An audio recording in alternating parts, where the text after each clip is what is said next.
uh, humanitarian workers.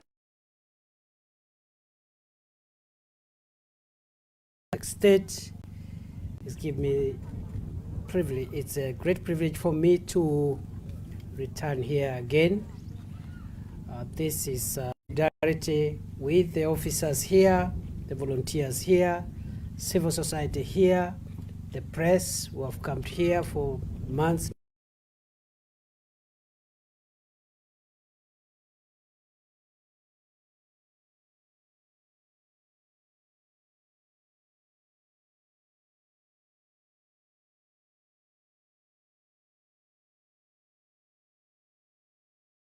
Condemn what has happened here in Shakahola Forest.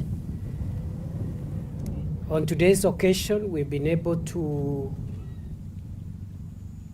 start, and right now, between phase 1 and phase 2, we have a total death toll of 200 forests, and our teams are doing a great job.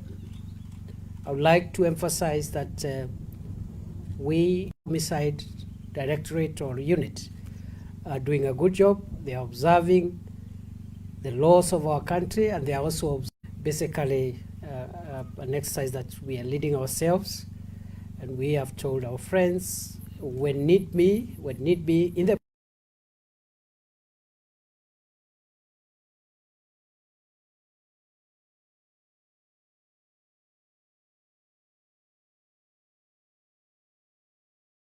are doing a great job.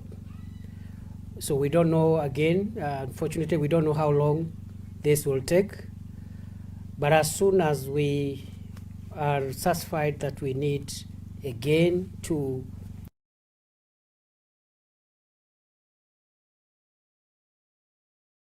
we do the things in the manner in which we have done it in the past, methodically, scientifically, procedurally, within the law, and also so that we ensure that a matter like this is never recorded again in our country. Secondly, we have been able to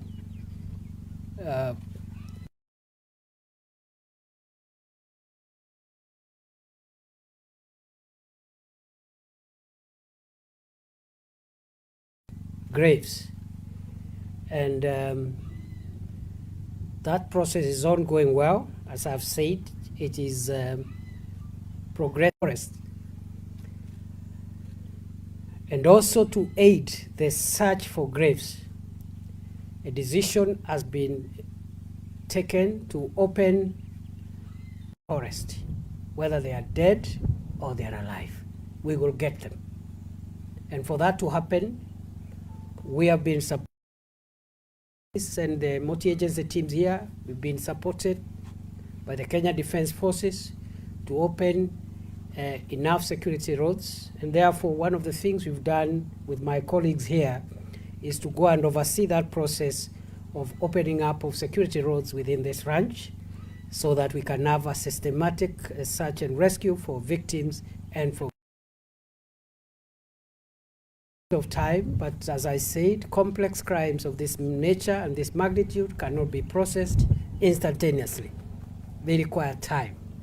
And even where there have been international crimes of this nature in other countries, it has taken time even for the first suspect to be charged in court. And therefore, we have, as a policy, we have directed that the process, the legal process, must be done methodically and conclusively. And we will apply the relevant legal provisions to hold the primary suspect as long as it is possible under the law, to make sure that we prepare for the case. And part of that preparation involves concluding the search and rescue for victims of this crime, and also the search and rescue for those victims who succumb to death as a result of this brutal attack on humanity. So that exercise commences today. Again, we do not know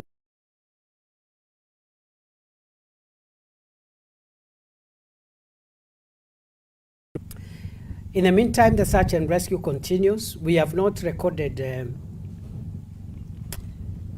many instances of rescue in the last few days, and we suspect that the number of victims who could be alive could be diminishing. And I want to commend the search and rescue team for doing a great job. And up to now, we've been able to save 95 lives, which would have been lost if it was not for the teams that have been combing this forest on land, sometimes using aerial equipment like drones, day and night. I'm grateful that at least 29 people who would have died in the hands of these criminals have been rescued. And many of them are recuperating, they are stabilizing. Some of them, about 19, have been reunited with their families. They may not have been released yet because we need to stabilize them, and they need also to assist us with investigations, but at least 19 of those 95 who have been rescued have been reunited with their families. We have also continued to profile those that succumbed to death by collecting DNA samples, and we've collected 93 DNA samples so far. And I want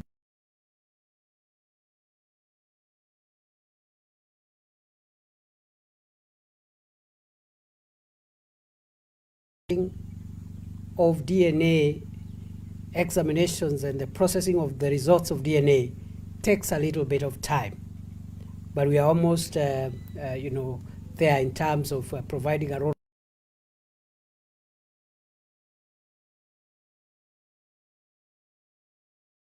process, and it cannot be processed instantaneously. Besides that, this afternoon we've also received the progress report of the investigations, especially the investigations surrounding those that we consider to be the most responsible offenders and perpetrators of the